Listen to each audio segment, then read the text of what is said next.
القصه ديالتي بدات من لقيت راسي عندي 32 عام مطلقه وعندي وليد، وولدي كان ديك الوقت عنده عامين.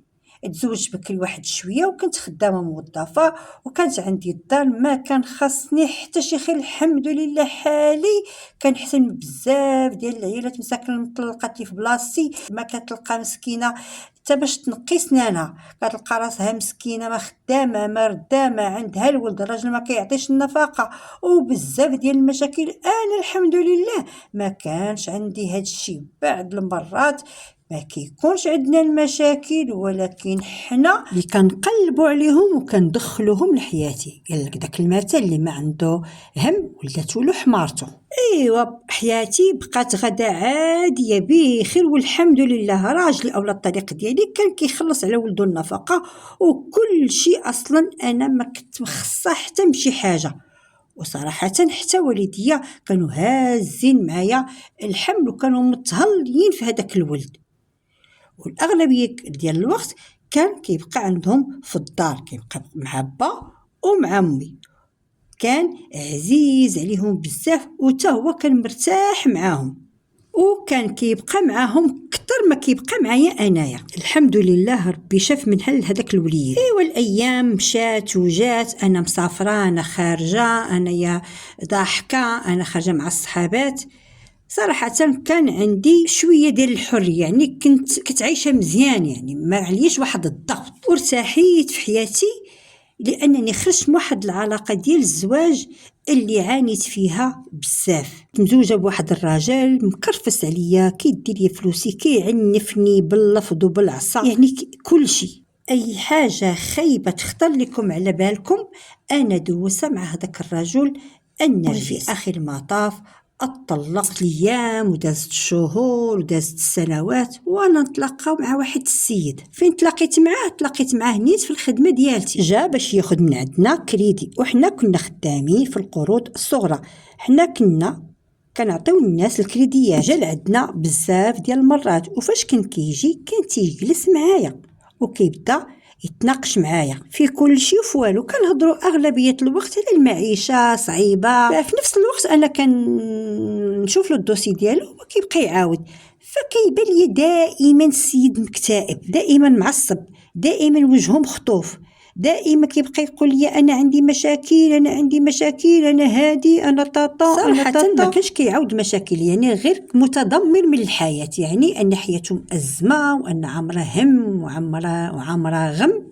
فواحد النهار ويقول لي عافاك عطيني النمره ديالتك، قلت له نعطيها له. قال لي لا نحتاج نعيط لك مثلا على الدوسي ديالي ولا هادي بلا ما نجي حتى عندكم. قلت له صافي ما كاين حتى شي مشكل. المهم انا عطيتها له، وكيف انا فهمته يعني تتبقى داكشي في اطار الخدمه. من ديك صباح الخير مساء الخير ولينا كنسولو في بعضياتنا. ما نكذبش عليكم وما كنتش زعما حاسه بشي غلط بما انني ما مرتبطاش، مطلقه وحره. وبالنسبه لي ما فيها بس انسان يتعرف ممكن انه يعاود يتزوج، علاش لا، ويعاود يدير حياه اخرى. بديت كنهضر معاه، كيهضر معايا، كيعبر ليا، كنعبر له على الاعجاب تاعي، كيعبر لي الاعجاب ديالو بيا. جلسنا واحد النهاريات في واحد القهوه عائليه، بقينا كنهضروا. هنا كيقول لي، بدا كيعاود لي شي حاجه في المشاكل ديالو. بديت حتى انايا كنعاود ليه على الوضعيه ديالتي الاجتماعيه كيفاش. ومن بين المعاودات انني عرفني مطلقه، وقلت له عندي الوليد جالس مع الوالده والوالد ديالي، وان اللي هزاه هضره كتجيب هضره. سولني قال لي واش عندك شي مشكل مع الطلاق؟ قلت له ما عندي الحمد لله حتى شي مشكل، اب كيعطيني النفقه ديالتي، الوليد في عينين با وامي، يعني اللهم لك الحمد. هو تو عاود ليا انه وقف على الطلاق وعنده بنيه وتقلب تو على بنت الناس. المهم الكلام الحلو ما نقولش لكم اخواتاتي، اسحرني بديك الهضره ديالته، ادوبك كيف ما تكوني. هذه كانت اول مره، من بعد غتجي المره الثانيه والمره الثالثه والرابعه، وبقينا بحال هكا كنتلاقاو دائما وقت قصير. ولات بيناتنا واحد العلاقه ديال الحب، وليت كنبغيه بزاف زعما مورا الطلاق ديالي. فهو اول واحد يعني تلاقيت به، حسيت راسي انني كنبغيه، حسيت بالحب، حسيت بدوك المشاعر اللي كانوا ماتوا فيا من بعد الطلاق، وحسيت براسي انني بديت تنحيا من جديد، وليت نتهلا في راسي، كنشوف راسي واش انا زوينه، خصني نبان زوينه. راه هاد الاحاسيس تعرفوها بزاف البنات اللي المقبلات على الزواج او باغات يتزوجوا، ولا حتى مساكن المطلق، وحتى انه عمر ليا وقتي وليت يعني مشغوله به. من بعد واحد تقريبا شي 5 شهور 6 شهور بحال هكاك، ماشي مده طويله، كيف قلت لكم السيد قال لي انني واقف على الطلاق مع مراتي. داكشي علاش انا تفاهمت معاه، قلت لي رانا حاسه بك انا مطلقه وتنا عندي وليد، وقلت لي صافي انا مطلقه والسيد مطلق، ربي غيجمع بيناتنا. ولكن فاش داز هاد المده اللي انا قلت لكم دائما كيقول لي بغيت نقول لك شي حاجه لا نضيعك، وجا النهار اللي غادي يقول لي هذيك الحاجه، وهو يقول لي في الحقيقه انا غير واقف على الطلاق وفي المحاكم انا ومراتي، ولكن مازال ما طلقت. هنا صراحه بقى فيا الحال بزاف وتصدمت وكرهت راسي، وانا نقول مع راسي اويلي حتى في اخر ايامي وحتى كبرت في العمر وشرفت عاد وليت كندير هاد المنكرات، عاد وليت انا مصاحبه مع راجل مزوج وعنده بنت. انا براسي كنت مزوجه وما نبغي حتى شي وحده اتقرب ليا راجلي. وهنا انا حسيت بالذنب وبقى في صراحه الحال، وحسيت براسي مدلوله وماشي بزاف وبزاف وبزاف وبزاف. بقات فيا هذيك المراه، حسيت راسي انني تبرهشت ونزلت واحد المستوى هابط. الناس كيكبروا كيديروا عقلهم، وانا كبرت وهرفت وتندير هادشي ديال التبرهيش. المهم قطعت عليه ومشيت لداري، بقيت كنبكي وبقى فيا الحال بزاف على داك الشيء اللي وقع عليا بزاف. كيجي الخدمه كيبقى يتسنى، ما كنهضرش معاه، صافي وليت كنقول ليه غير عطيني اتساع، غير سير بحالاتك، الا ما بغيتيش تمشي غادي نمشيو غادي نفضحك عند مراتك وغنقول انك عندك علاقه مع مرا اخرى، وغادي نجبد لك شي صداع اللي ما غاديش تخرج منه، لان هادشي سميتو الخيانه الزوجيه. تصوروا من بعد هادشي كاع اللي قلت ليه ابقى كيطلب فيا تقريبا شي شهرين، كيطلب وكيرغب. في الاخير قبلت انني نهضر معاه. أنا عارفة أنني غلطانة، ولكن كنعاود لكم باش تاخدوا العبرة فقط.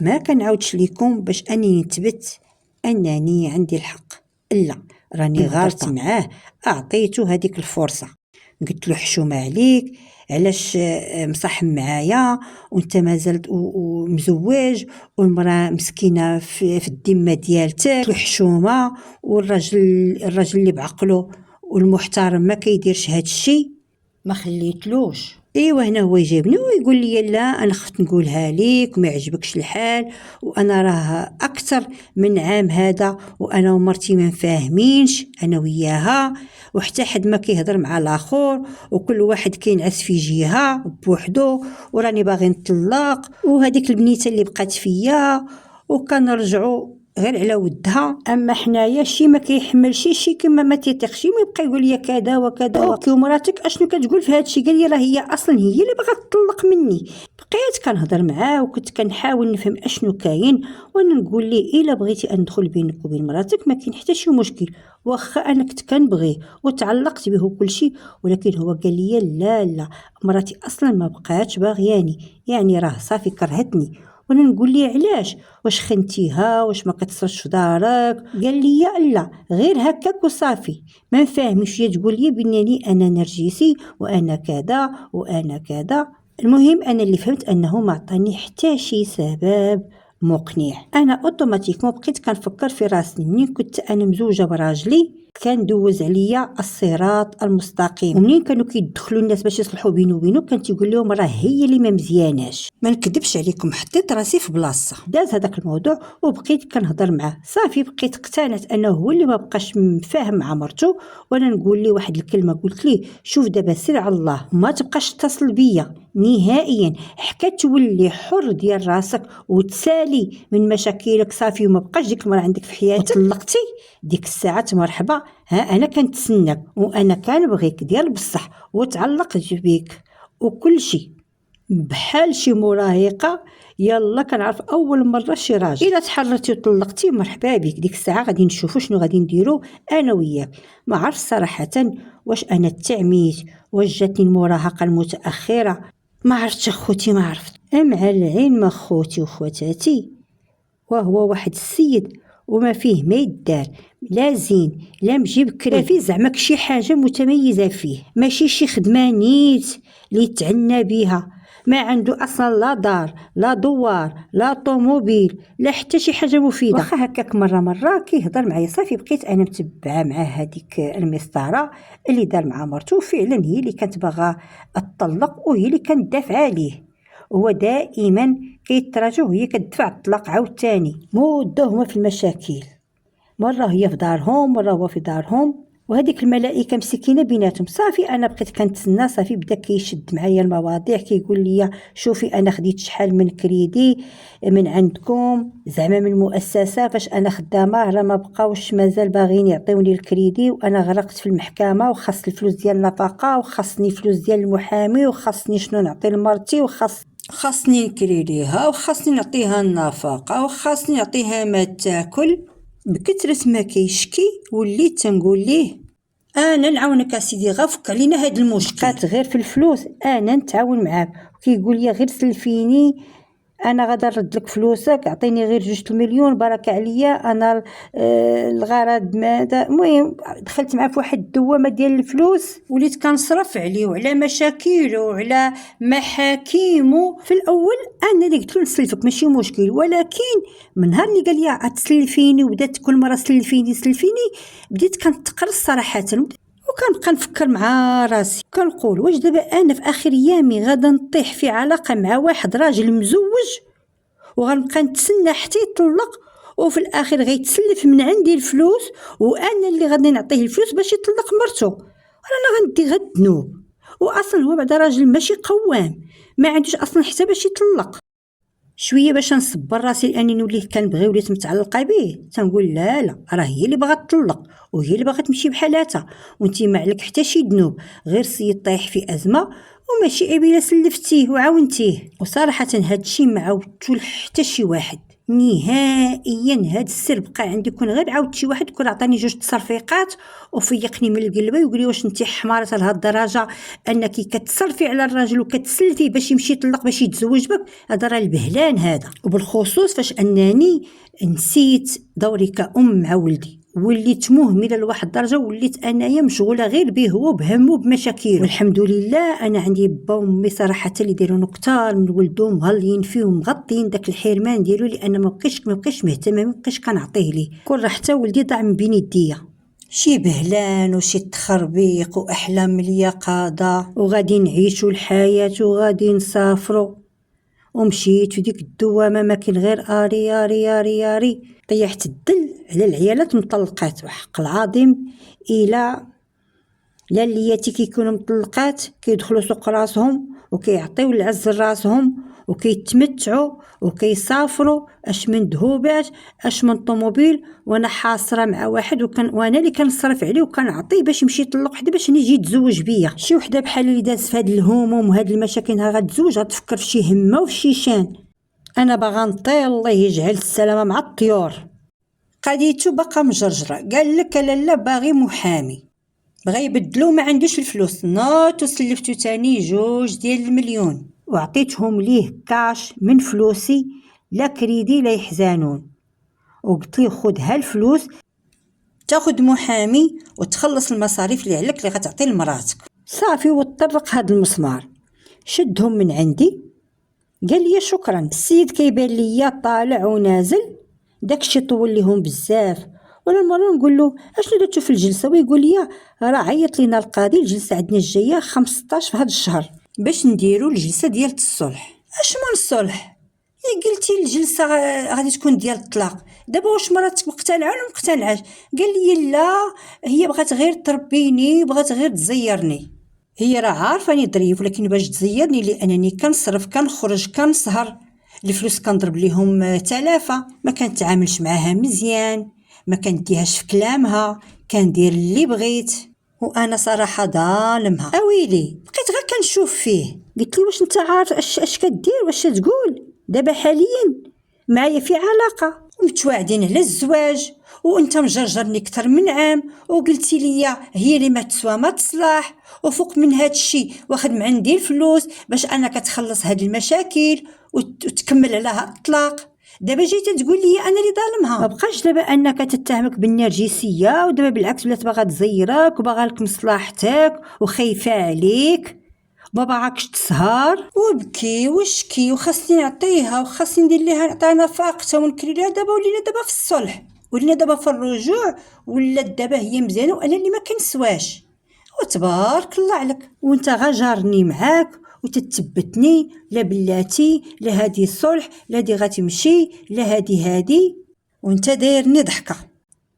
ايوا تما كون نرجع بالسين تا اللور الفلوس اللي خدام لي عندي. عاري عافاك 500 درهم، عافاك انا غنشد طاكسي، عافاك ما هزيتش معايا البسطام، من غير داك 2 المليون، من غير الصيف اللي خدام لابونك. عرفتي ما كاين غير بال500 بال20 بال10. بقيت غير كنشوف. وانا كنت حمارة لهاد الدرجة. جلال على عيني وضحك عليا. انا كنت مساعده معاه لانني كنت ميسوره شويه.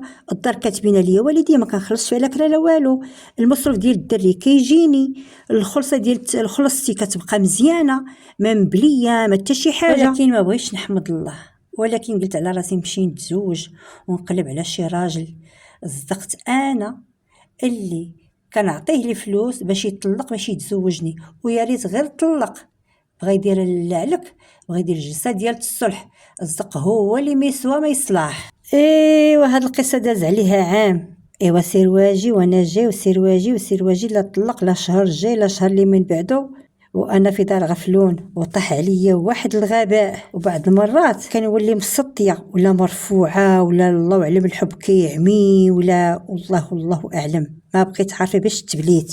واحد النهار غيجيني اتصال مع واحد السيده، قالوا لا مرحبا، واحد الادب وواحد الصواب. قالت لي عافاك ما تقطعيش بغيتي. قلت لها تفضلي. قالت لي انا هي مرات فلان. قلت لها شكون فلان؟ قالت لي فلان اللي انت عندك معاه علاقه واللي باغي يطلق من المراه. وعاودت لي القصه صافي وعرفتها. قلت لها اختي دابا علاش تعيطي لي؟ باغي شي حاجه؟ قلت لها رانا عارفه انك انت ويا في المحكمه على الطلاق وداك الشيء. بالخلعه بديت نسرسب لها غير بوحدي. حشمت وتزنقت كون كانت الارض اتشق وندخل فيها ولا نطيح في هاد المواجهه. فاش عيطت لي داك النهار كنت مجابده مع راسي فوق ناموسيتي، غير هي قالت لي انا مرت فرا وانا نجمع الجلسه كامله. راه قال لي انت اللي بغيتي تطلقي وانكم ما فاهمينش وانكم مجموعين، انكم مشيتوا للمحكمه وانك ودرتوا جلسه الصلح وكذا وانتم معاهم وانتم مجرجرين. هي ما طلبت مني والو، انا اللي بغيت نحيد التهمه عليا. كاع داكشي اللي عاود ليا حطيتو ليها مسرسل. ايوا وهي تقول لي دابا انت حاسه بيا وتا انت مطلقه. ايوا اختي انا بغيت نبقى اختي مع راجلي وعلى وديك البنيه، وانت هادشي جربتيه. وانا راجلي كنت ندفع دعوه الطلاق غير باش نزيرو، لان راجلي مرخي ما يتكلش عليه ما يتعولش عليه. وانا كاي كوبل وانت عارفه العلاقه الزوجيه مره طالعه مره هابطه، وفوق من هادشي كله انا كنحماق على راجلي وكنبغي راجلي تا هو كيبغيني وكيحماق عليا. فانا جيت لك من الاخر باش ما تبقيش متعلقه بالوهم وما يضحكش عليك ويتفلى عليك وياكل لك فلوسك. وعاد جبت الخبر انك بعلاقه معاه غير مؤخرا. صراحه مركت بزاف وبقيت كنهضر انا وياه تقريبا شي ساعتين، وحنا كنهضروا بحال قولي شي صحابات، مره نضحكوا مره نبكيو مره نتعاودوا مره نعاودوا على وليداتنا. وهي تتعاود ليا شنو دار ليها الراجل، وتنعاود ثلاثه انا علاش انا نطلق. صافي عرفتي دخلنا بعضياتنا ما نقولش ليكم. في الاخير لقينا راسنا كنشكيو على بعضياتنا كجوج نساء مساكن مدمرات. اختي صافي انا اختي ما كنتش عارفه، كتقولي انا كنتي اللي باغا تطلقي وانتي ما باغاش تجلسي معنا. كنت عارفه انا هادشي، انا اصلا انا اجداني لي اصلا سيد ببنته وبمرته، واش انا حمقى غادا ناخذ الاثم نطلقوا؟ حاشا لله. ايوا حشمت قلت لها اختي رانا خدام عندي الفلوس وكذا. قالت لي اختي راه ما كاين حتى شي حاجه من داكشي، الفلوس اختي مشاو وطاروا، انا براسي كنت نعطيه. علاش انا حطيت عليه دعوه ديال الطلاق باش نزيرو؟ راجل ما كيتعتمش، الفلوس كيمشيو ليه في الخوار خاوي. بقيت كنبكي وبقى فيا الحال، وحتى هي مسكينه بقات كتبكي. ايوا صافي اش غادي نقول لكم، عيطت ليه غوت عليه مزيان، لقيتو اصلا خارج. بقيت عليه يا الحمار يا الغدار يا الداير يا الفاعل. ديك الساعات بحال ضربتيني مشيت تصرفيقه واش من تصرفيقه. صافي قطعت معاه نهائيا، مرتو بقات مرة كتعيط ليا كتهاود مسكينة معايا كتشكي باقي بديك المعمعة وباقي بديك المشاكل. هو غبر غبرة وحدة ما بقاش عاود اتصل بيا، حاولت نتصل بيه باش على الاقل يرد ليا غير فلوسي. السيد تجاهل كامل، ضرب الطم وخدا هادوك الفلوس. صافي اخوتي رجعت لداري، شدت الطريق وليت مقابله اختي داري ومقابله اختي راسي ومقابله اختي ولدي. استثمرت داك الوقت في ولدي لانني حرمته مني وتانا تحرمت منه، رغم انني عارفه ان عقله مع جدو وجداتو، وانا اللي طيحت من راسي. مراته مع المده ما بقاش كتعيط ليا، ما بقاش كنعيط ليها. صافي حتى ولدي فضلت انه يبقى مع جدو وجداتو، لان امي اللي غتعرف تربيه احسن مني انايا. انا اللي لست اهل انني باش نربيه. انا مشيت تبعت النزوات تاعي وليت مراهقه. يومنا هذا باقا كنأنب راسي وباقا كندير على راسي لانني طحت في واحد الفخ ونزلت النزوات ديالي، وانني كنت غادا نشرد واحد العائله، رغم ما كانش يعني ماش انايا تعاودت لي القصه بالغلط، ولكن خديت واحد الدرس كبير بزاف. دخلت سوق راسي وما بقيتش مازال كنفكر في شي جواج. ديتها في صلاتي، الرياضه، كنخرج مع صحاباتي، الا كان شي سفريات مجموعه كنسافر معاهم، كنمشي نضحك كنفوش كندخل داري، وسديت بابي وسديت قلبي وسديت حتى عقلي. ما بقيتش كنفكر نهائيا انني نعاود نتزوج ولا نعرف شي واحد. بركه اللي طفرته مع الاول غنطفرو مع الثاني. اخواني اخواتي، هذيك واحد القصه حقيقيه ديال واحد الاخت اللي كانت حكات ليا. نتمنى تكون عبره للمطلقات والمقبلات على الزواج. ما تلوحوش راسكم في منواله، اعطيو قيمه لراسكم. نهايه القصه ديالتي نقول لكم في امان الله وحفظه، مع السلامه، الى اللقاء، باي.